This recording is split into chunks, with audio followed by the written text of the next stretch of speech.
직면하게 되고, 또 내 힘으로는 도저히 감당할 수 없는 그런 위기와 또 역경도 만나게 됩니다. 혹은 그런 어려움과 고통이 올 때 이런 마음도 들죠. 다 경험이 있을 겁니다. 왜 하필이면 그런 어려움이 내게 있을까?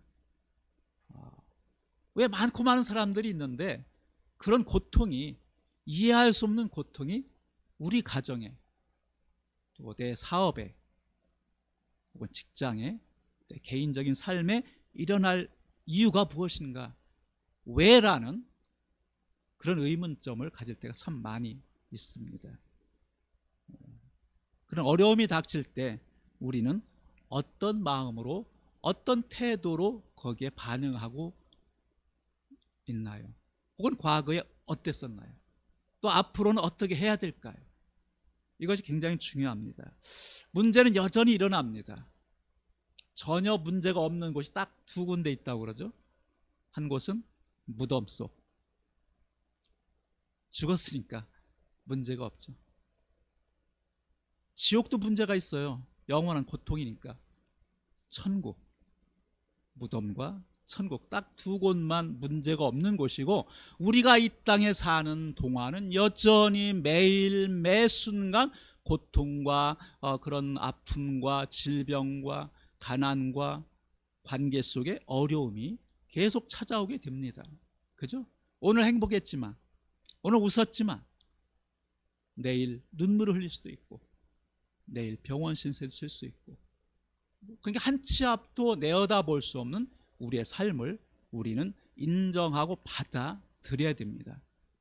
저도 과거에 기도를 할 때, 하나님 어려움 없게 해주세요, 이 고통을 좀 피할 수 있게 해주세요, 이 고통을 좀 없애주세요 라고 많은 기도를 했지만 거의 응답받지 못한 것 같아요.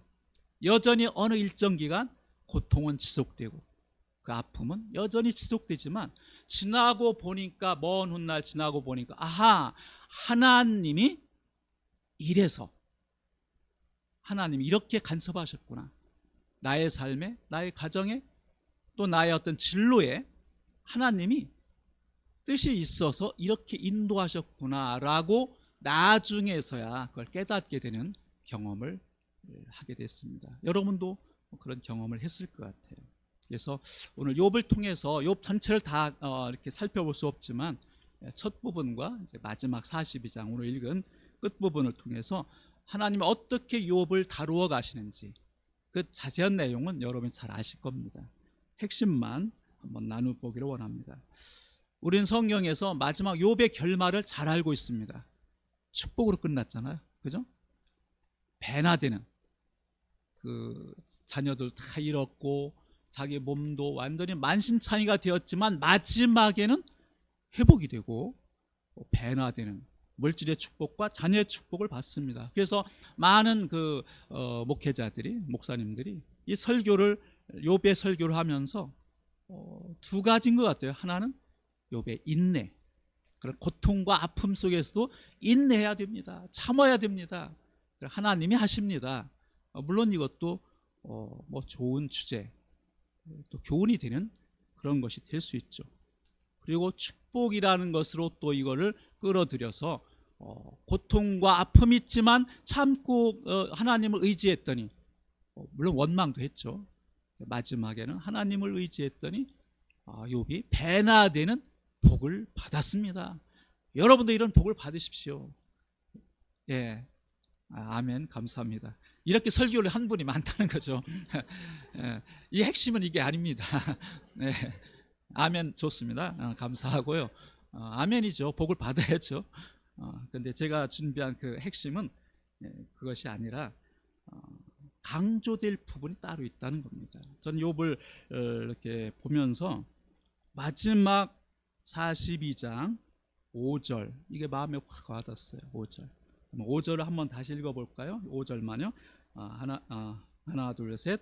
내가 주께 대하여 귀로 듣기만 하였사오나 이제는 눈으로 주를 배움나이다. 아멘. 전에는 귀로 듣기만 하였사오더니 이제는 내가 눈으로, 두 눈으로 주를 배움나이다.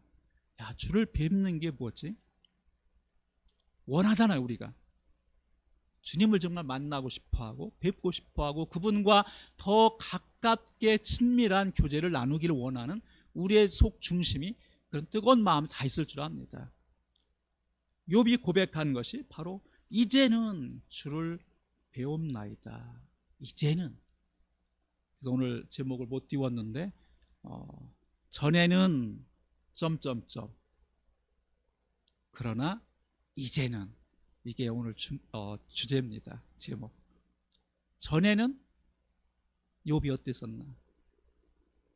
그러나 이제는, 전과 이제는 요 중간에 어떤 일이 일어났었기에 욥이 이제는 이렇게, 분명히 한국 성경에, 영어 성경은 제가 안 찾아봤는데 이제는 눈으로 주를 배움나이다. 이제는 표현이 나오거든요. 전에는 욥이 어떠했고 이제는 어떻게 바뀐 욥을 오늘 좀 나누기를 원합니다. 욥기 1장 1절 3절에 보면 잘 알다시피 욥은 아주 의인으로, 정말 허물이 없는 정도로 모든 사람이 인정하는 그 당시에 그 지역의 의인이었다고 말합니다. 성경에서도 욥은 허물을 찾기 어려운 의인이라고 하나님이 인정하시는 장면이 나옵니다. 하나님과 깊은 교제를 나눴고 매 순간 예배했고 자녀들까지도 혹시 잘못된 생각, 잘못된 행동을 할까봐 예배를 드렸던 그건 욥이죠. 욥의 가정, 욥의 삶, 욥이 그동안 쭉 해왔던 거 보면 누구든지 나도 욥처럼 저런 삶을 살아야지. 와, 욥 같은 저런 신앙인이 없어. 그리고 중간에 어려움이 있었잖아요. 다 얘기할 수 없지만 자녀들을 다 잃고 강풍이 날라와서 강도들이 와서 양을 다 빼앗아가고 종을 죽이고, 그리고 마지막에 욥은 만신창이가 됩니다. 욕창이 나면서 정말 말할 수 없는 고통의 시간을 받게 되죠. 세상적으로 볼 때 욥은 칭찬받을 만한 그런 자였는데 이제 사단의 하나님의 어떤 그 권위 안에, 허락하심 안에 엄청난 고통을 받게 됩니다. 몸으로, 물질로, 자녀로. 그러다 보니까 다른 이웃과 친구와도 관계도 끊어지고 온전히 바랄 것은 하나님밖에 없는 그런 상황으로 이제 몰아가시죠. 그래서 욥기 3장을 이렇게 주의해서 보면 욥이 굉장히 자신에 대해서 원망하는 그런 표현이 엄청 많이 나옵니다. 자기 태어난 나를 원망합니다. 어머니 뱃속에서 태어났는데 그 태를 나를 왜 받았는가 하면서 원망하는 이런 표현이 3장에 계속 나오고 있어요. 그러면서 26절, 3장 26절에 이런 표현이 나옵니다. 제가 읽어드립니다. 25절 26절에 내가 두려워하는 그것이 내게 임하고 내가 무서워하는 그것이 내게 미쳤구나. 나에게는 평온도 없고 안일도 없고 휴식도 없고 다만 불안만이 있구나. 이런 고백을 해요. 어떻습니까, 여러분? 매일매일 이런 삶, 이런 불안함, 안식이 없는, 평온함이 없는 이런 삶을 원하는 자가 누가 있을까요? 없습니다. 그죠? 평강이 있기를 원하고 안식이 있기를 원하고 그리고 마음에 기쁨이 있기를 모두 다 원하는데 이 욥은 전혀 자기가 원하는 삶이 이것인데 하나님께서, 물론 사단의 허락하심 아니지만 이쪽으로 인도하는 삶을 사는 거죠. 그런 상황을 직면하면서 자신에 대한 원망과 불평을 쏟아냅니다. 이것이 인간인 거죠. 우리 모두는 내가 원하는 길이 있습니다. 내가 바라는 그 목표를 이루기 위해서 열심히 일해요. 아침부터 저녁까지. 그러나 때때로 그것과 전혀 다른, 내가 원함과 전혀 상관없이 나의 삶이 이끌려가는 그런 것을 경험할 것입니다. 왜 내게 이런 어려움이? 욥이 그런 경우죠. 자기가 원한 것이 아닌데 정말 감당할 수 없는 정도의 그런 위기와 고통과 아픔의 순간이 지속되면서 자신에 대한 생일까지 원망하는 그런 표현을 합니다. 그러자 욥의 친구들이 셋이 등장하죠. 정말 멀리에서 옵니다. 그 완전히 만신창이가 되어 소망이 없는 욥을 위로하기 위해서. 좋죠. 박수 칠 일입니다.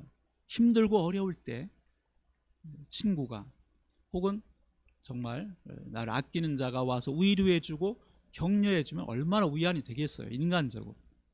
그래서 이 세 친구 엘리바스, 빌닷, 소발, 정말 이 욥과 절친한 친구들이 멀리에서부터 시간을 내서, 그죠?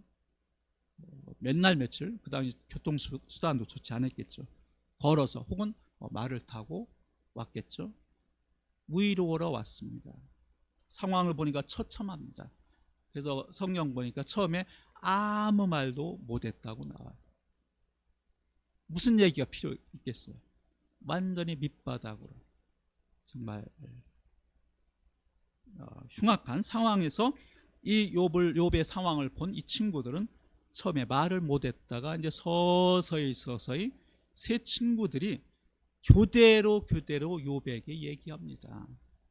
그것이 뭐냐면 이제 이런 어려움이 있는 것은 분명히 내가 뭔가 잘못했기 때문이다. 심은 대로 콩이 나는 거 아니냐, 한마디로 그거죠. 내가 잘했으면 하나님 앞에 올바르게 했으면 이런 어려움이 없을 텐데 결국은 내가 뭔가 숨겨진 뭐가 있다, 잘못된 게 있기 때문에 빨리 회개하라. 그러면서 연거푸 세 친구들이 계속 욥을 공격하는 모양으로 바뀝니다. 처음에는 좋은 의도로 왔겠죠. 힘든 상황을 보고 위로하기 위해서 어쨌든 도움이 되려고 찾아왔지만 결국은 욥을 계속 공격하면서 너 뭔가 잘못된 게 있다, 그걸 찾아봐라 그럽니다. 그러니까 욥이 어떻게 합니까? 욥도 사람이잖아요. 변명을 합니다.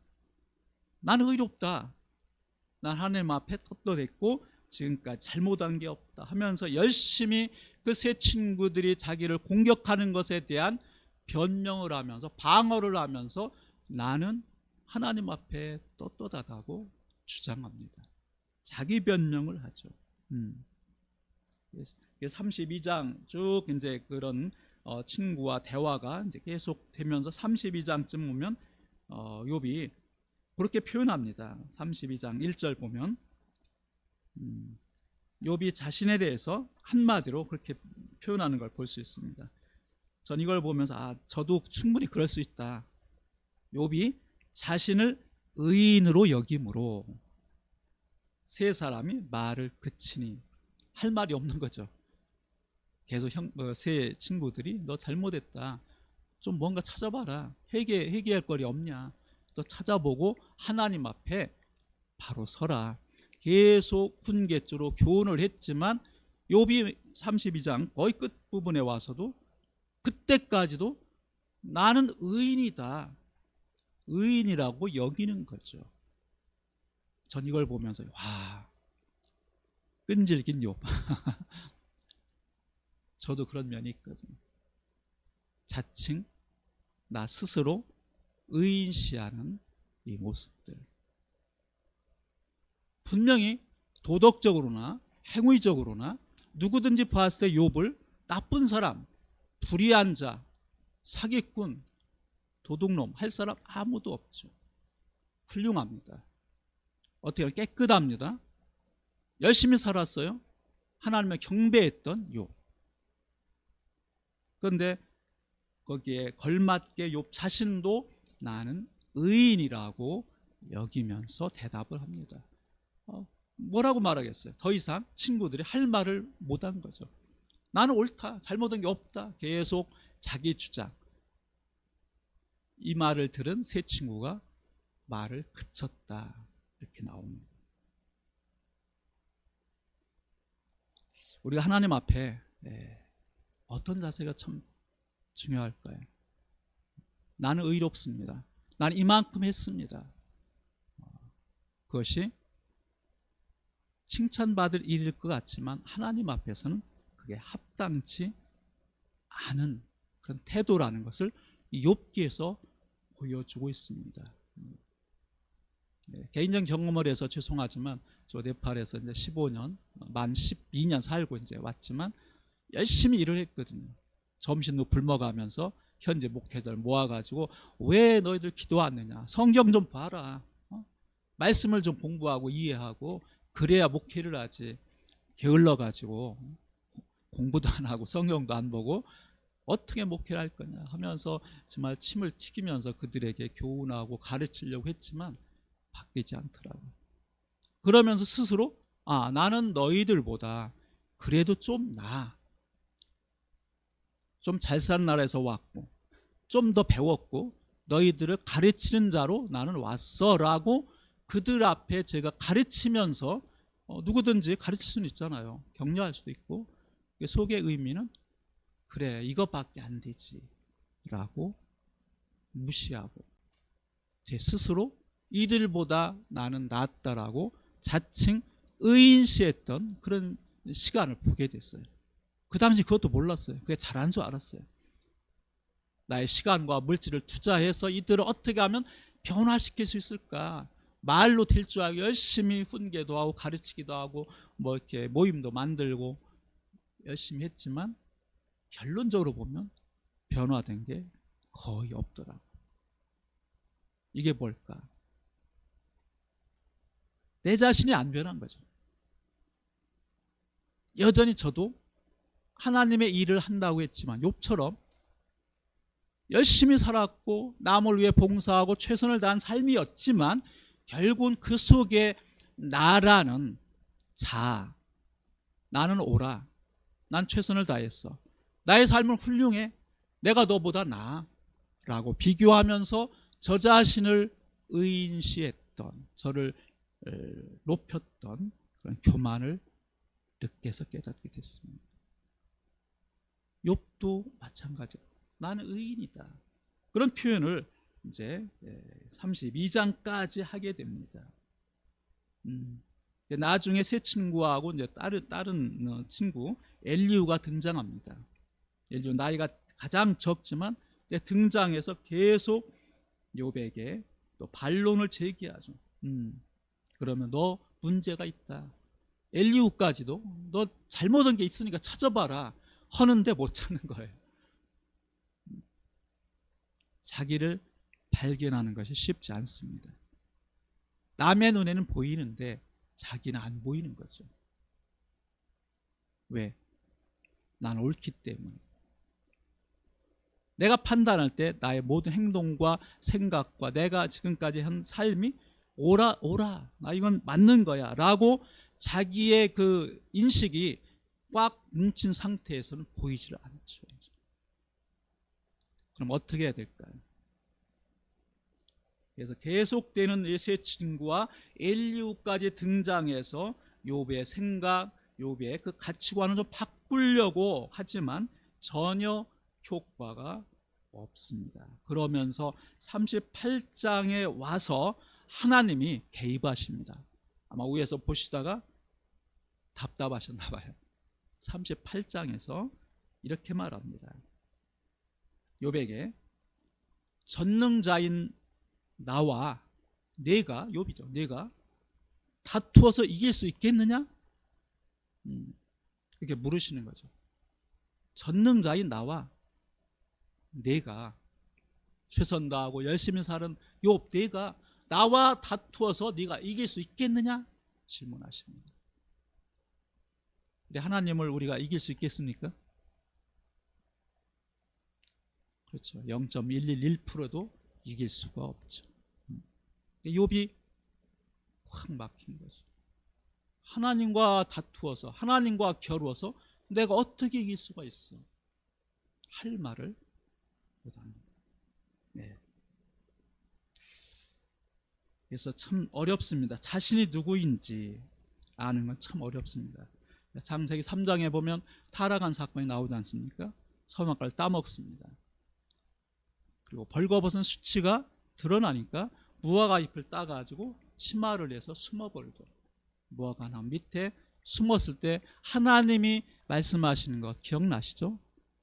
뭐라고 그랬죠? 아담아, 내가 어디 있느냐? 아담아, 내가 어디 있느냐? 이렇게 말씀합니다. 아담은 누굽니까? 사람이에요, 나예요, 사실. 우리를 향해서 내가 어디 있느냐 질문하십니다. 장소를 모르시겠어요? 전능하신 하나님이 숨어있는 곳을 모르시겠습니까? 다 아시는 거죠. 아시는데 왜 굳이 아담아 내가 어디 있느냐 질문했을까요? 장소의 문제가 아니죠. 이것은 위치의 문제. 위치. 내가 어디에 있느냐. 내가 전에는 내 말을 잘 듣고 말씀대로 순종해서 정말 온 그 피조물을 다스리는 그 왕권을 가지고 다스렸던 내가 아니냐. 그런 존재가 죄를 짓고 숨었어요. 두려워서. 내가 어디 있느냐. 이것은 네가 정말 하나님 말씀 안에 있느냐, 네가 말씀 밖에 있느냐, 내 영적인 상태를 하나님이 질문하셨다고 저는 믿습니다. 영적인 상태. 동일하게 이 하나님께서 욥을 시험하면서 다뤄보시면서 계속 욥에게 관심을 주는 것은 네가 어디에 있는가, 어디. 욥의 행동이나 도덕적인 측면에서 볼 때 완벽하고 흠잡을 데가 없는 그런 사람이었지만 하나님이 볼 때는 전능하신 하나님의 그 시각으로는 여전히 자기라는 자기를 나타내는 자기 의에 빠져서 그 안에 숨어버린 욥을 보신 거죠. 그러면서 네가 나와 겨루어 네가 이길 수가 있느냐 질문한 것입니다. 저를 비롯해 우리 모두는 어떻게 보면 변명의 천재입니다. 변명. 누가 나를 공격하면, 누가 나에게 싫은 소리 하면 어떤 방법으로든 그걸 방어하려고, 그걸 무마하고 방어하고 오히려 역공격하기 위해서 빌미를 찾는 거죠. 열심히 자기를 나타내기 위해서. 네. 욥은 42장 2절에 와서야 이제 자신을 내려놓게 됩니다. 2절 보면 그런 표현이 있죠. 욥이 여호와께 대답하여 이르되 주께서는 못하실 일이 없사오며 무슨 계획이든지 못 이루실 것이 없는 줄 아오니. 이제 자신을 내려놓기 시작합니다. 내가 잘나고 똑똑하고 내 의로 열심히 살았고 정말 내가 하나님 앞에 떳떳하고 부족함이 없는 자인 줄 알았는데 역시 하나님은 못하실 일이 없고 내가 이런 상황에 빠진 것도 하나님의 손 안에 있다는 것을 경험하게 됩니다. 그러면서 이제 5절에 그렇게 내가 주께 대하여 귀로 듣기만 하였사오나 이제는 눈으로 보게 됩니다. 눈으로 주를 배웁나이다. 이런 고백을 하게 되는 거죠. 이것은 하나님 앞에 정말 자신이 무능자임을, 연약한 자임을, 나는 하나님 앞에 아무것도 할 수 없는 자임을 이제 비로소 고백하게 되는 겁니다. 나는 아무것도 아니구나. 그동안 많은 시간 또 자기 투쟁 또 자기 갈등의 시간을 보내면서 결국 욥이 내려놓은 것은 자기 의라는 이 성을 부숴버리는 거죠. 그래서 가장 큰 적은 상대가 아니라 누구겠습니까? 나 자신이죠. 가장 큰 적은 애부가 아니고 상대가 아니라 나 자신을 내려놓고 내 자신의 이 굳세게 잠가놓은 하나님의 통치를 원하지 않고 나로 충분해. 내가 배운 경험, 내가 가지고 있는 능력, 재산, 권력, 이거로 나는 나 스스로 지킬 수가 있어라고 하는 자기의, 자기 안에 그 성 안에 갇혀있는 그것 때문에 하나님이 일할 수 없으시다는 거죠. 저도 오랜 생활 그렇게 했습니다. 열심히 나의 열심, 최선. 그런 경험 다 있으시지 않습니까? 열심히 했지만 결론은 안식이 없죠. 평안이 없어요. 사람을 의지하게 됩니다. 욥이 그렇게 고백하죠. 이제는 귀로 들었던, 이건 뭐예요? 귀로 들었다는 것은 지식적으로 알았다는 거죠. 객관적인 지식. 우리가 복음 많이 말합니다. 저도 복음 이렇게 전하고 이렇게 강의하지만 그것이 중요한 게 아니더라고요. 들려주는 것도 중요하지만 결국은 체험해서 이 복음을 내 것으로 만들어서 그 안에 이욥처럼 자신을 발견하는 것, 거기서부터 복음이 정말 삶에 그 변화를 주는 복음으로 바뀐다고 저는 믿습니다. 내 힘으로는 바뀔 수가 없는 것이죠. 그래서 이 귀로 듣기만 했더니 이제 눈으로 주를 배움나이다. 객관적인 그런 진리, 객관적인 복음에서 이제 주관적인 복음으로 바뀌어지는 욥을 보게 됩니다. 이렇게 고백한 건 42장 5절 이렇게 욥이 고백했다는 것은 놀라운 축복이죠. 자기를 내려놓는, 이제 자신을 보게 됩니다. 하나님 앞에 내가 얼마나 교만했는가를 보면서 6절에 보니까 회개로 들어가죠. 티끌과 제 가운데서 내가 회개하나이다. 그전에 회개라는 걸 몰랐어요. 왜? 머리는 알았겠죠. 근데 회개까지 이룰 수가 없는 것이 자기 의에 갇혀 있기 때문에. 동일하게 그렇습니다. 저와 여러분도 정말 영적인 눈이 멀을 때는, 자기 의에 갇혀 있을 때는 하나님이 지식적인 하나님이 되지만 정말 내 자신을 내려놓을 때 내가 아무것도 할 수 없구나, 주님밖에 없습니다 라고 고백할 때, 그때 하나님이 전적으로 일하시는 시간인 줄 믿습니다. 나를 내려놓을 때. 그러면서 욥이 10절에서 그렇게 말합니다. 이제 친구들을 위해서 기도합니다. 어떻게 보면 원수잖아요. 자기를 괴롭힌, 말로 정서적으로 어떻게 보면 학대를 당한 이 욥이 자기의 원수, 친구지만 원수 같은 이들을 위해서 회개하는 마음으로 기도합니다. 용서의 마음을 열은 거죠. 용서하는 단계까지 갔습니다. 그래서 참 용서하는 게 쉽지 않습니다.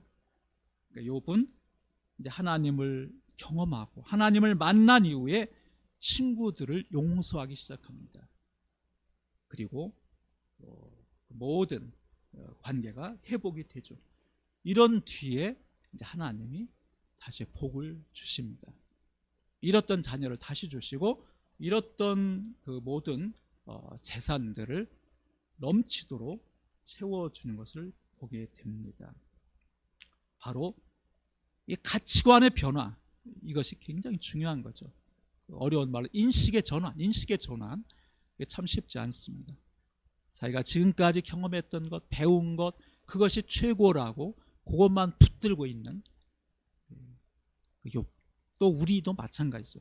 이것을 어떻게 깨뜨릴 수 있는가? 이것은 오직 은혜인 줄 믿습니다. 하나님의 은혜, 다른 것이 아니에요. 깨닫게 하는 하나님의 은혜로만 가능하다고 믿습니다. 그죠? 은혜란 무엇이죠? 다 아시잖아요. 자격이 없는 자에게 하나님이 일방적으로 주시는 선물, 이것이 은혜라고 믿습니다. 가장 중요한 것은 무엇일까요? 복음 안에 내가 자유함을 누리는 거라고 믿습니다. 그동안 우리가 많은 걸 들었고 많은 지식을 배웠지만 그것이 내 안에서, 그것이 내가 원하는 그런 것을 붙들어서 이것만이 옳다라고 고집할 때는 자유함이 없죠. 욥이 그랬듯이. 그런데 연약하구나, 정말 하나님의 전능하심 앞에 나는 아무것도 아니구나, 여기까지 자신을 내려놓을 때 하나님이 일하신다고 믿습니다.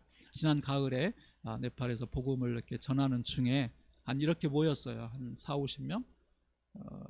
저는 뒤에 있었고 다른 분이 이제 강의를 하고 있었는데, 포카라에서 온 젊은 분이었어요. 한 30세, 이렇게 비대하고 그런 분이 쿵 하고 쓰러지더라고. 뭐지? 잘 몰랐어요. 막 그러면서 경련을 하고 이게 강의가 안 된 거죠. 그 앞에 뛰어나와서 보니까 막 굳어지기 시작하고 눈이 막 이상한 거예요. 눈동자가.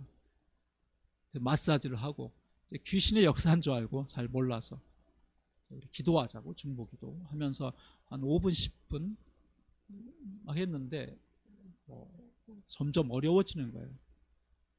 나중에 눈을 이렇게 떠보니까 거의 고정이 되고 안 되겠다. 그래서 이제 119를 급하게 불러가지고 병원으로 이제 옮기고 이제 소식을 기다렸는데 도착하면서 이제 소천한 거예요. 젊은 분인데. 근데 오전에 그 다른 선교사님 그 강의 전에 이런 얘기를 했어요. 하나님의 은혜가 아니면, 하나님의 허락하심이 아니면 이 새끼손가락 하나도 우리가 들어 올릴 수가 없다. 근데 이게 실감이 안 나잖아요. 근데 바로 오후에, 첫날 오후에 그 젊은이가 심장병이 있더라고요. 그 약을 먹었어야 되는데 깜빡한 것 같아요. 약을 안 먹고. 그래서 이제 심장 마비로 그 순간 가버린 거죠. 전 그걸 보면서 하나님이 정말 하나님이 함께하지 않으면 내 생명도 내 것이 아니구나. 내 시간, 물질 모든 게 주님의 허락하심 안에서 누리는 거지 내게 있다고 내 것이 아니구나. 우리의 생명도 건강도 물질도 그렇죠? 주님의 허락하심 안에서 누리고 기뻐하고 자유하는 것, 이게 복된 삶이라고 믿습니다. 그런 경험을 하면서 정말 이 복음이 정말 더 많이 빨리 전파돼야 되겠다. 이걸 듣지 못해서 죽어가는 많은 영혼들이 얼마나 많은지, 한국에도 있고 외국에도 너무 많죠. 그래서 이제 결론을 냅니다. 우리는 이제 어떤 삶을 살아야 될까?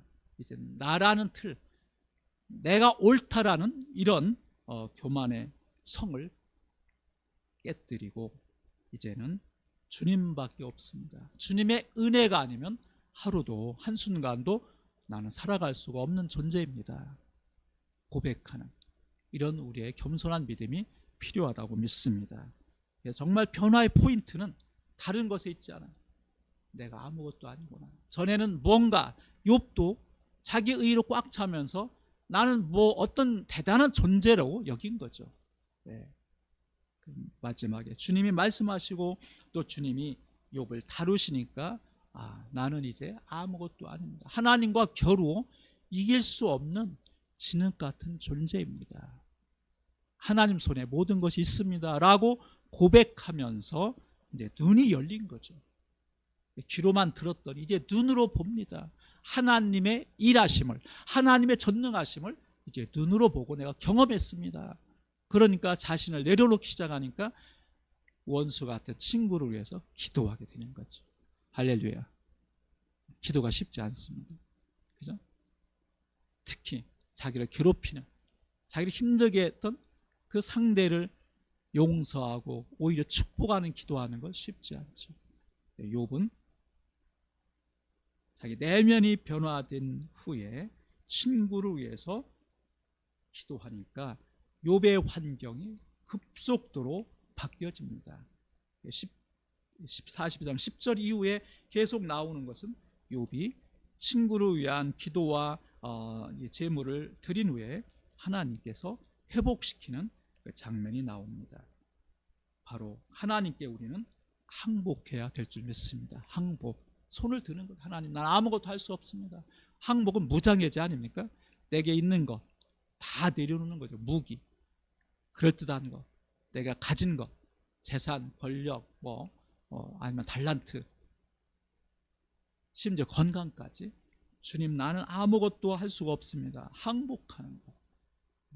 이게 바로 써머르번이란 말인데, 써머르번, 이게 이제 헌신하다 뜻인데 깊이 제가 보니까 이게 항복하다 의미도 있더라고요. 우리가 주님께 헌신합니다. 이거는 그렇게 생각이죠. 내가 주님을 위해서 시간도 물질도 봉사도 내가 이게 아니더라고요. 진정한 헌신은 내 팔말이 오히려 더 정확한 서머르펀. 주님, 나는 아무것도 할 수 없습니다. 항복합니다. 두 손 듭니다. 주님, 당신의 뜻대로 나를 이끌어 주옵소서. 아멘. 이게 헌신이더라고요. 서머르펀. 나를 그대로 주님께 올려드리는 거죠. 의의 병기로. 저는 죄의 병기로 내가 하나님께 대적했다면 이제는 의의 병기로 하나님을 향해서 나를 써주십시오. 나는 하나님 앞에 항복합니다. 이것이 바로 가치관의 변화되는 포인트라고 믿습니다. 그래서 정말 우리 자신은 뭔가 괜찮은 그런 일을 통해서 나 자신을 나타낼 수 있지만 나는 하나님 앞에 온전히 진흙임을 명심하면서 하나님 앞에 내가 그동안 왕이 되어 살았던 나 중심의 삶, 내가 주인 되어 살았던 삶을 이제는, 전에는 그랬지만 이제는 나는 주님 앞에, 하나님 앞에 아무것도 아닙니다. 나는 종입니다.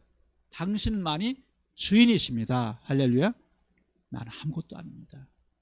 욥이 그런 고백을 할 때 하나님이 회복시킨 것처럼 우리의 삶이 힘들고 어렵고 고난 중에 연속될 때 우리는 명심해야 될 것이, 여전히 내가 이런 상황 속에서도 내가 무언가 하려는, 내가 주인 되어 나를 나타내고 내가 해보려는 그런 교만함이 없는지, 저를 비롯해서 다시 욥기를 통해서 하나님, 나는 아무것도 아닙니다.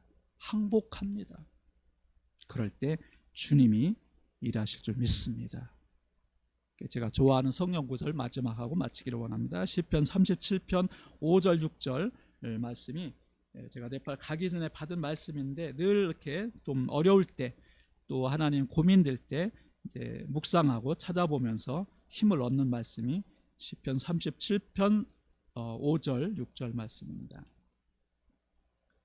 내 길을 여호와께 맡기라. 그를 의지하면 그가 이루시고 내 의를 빛같이 나타내시며 내 공의를 정오의 빛같이 하시리로다. 아멘.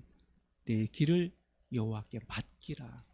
맡긴다는 것은 내가 뭔가 끈을 잡고 99% 맡기고 1% 내가 지는 게 아니라 나는 전혀 할 수가 없습니다. 온전히 100%를 주님 손에 의탁하는 것, 이게 맡기는 거라는 거죠. 그럼 주님이 그 다음에 일하실 줄 믿습니다. 아멘이시죠? 나는 할 수가 없습니다. 주님, 당신 의지합니다. 내가 의지했던 모든 것, 또 주님 앞에 내가 앞서 나갔던 모든 것 이제 주님 앞에 내려놓습니다. 항복합니다 라고 고백할 때 이제 주님은 그때서 우리를 통해서 일하실 줄 믿습니다. 기도하시겠습니다.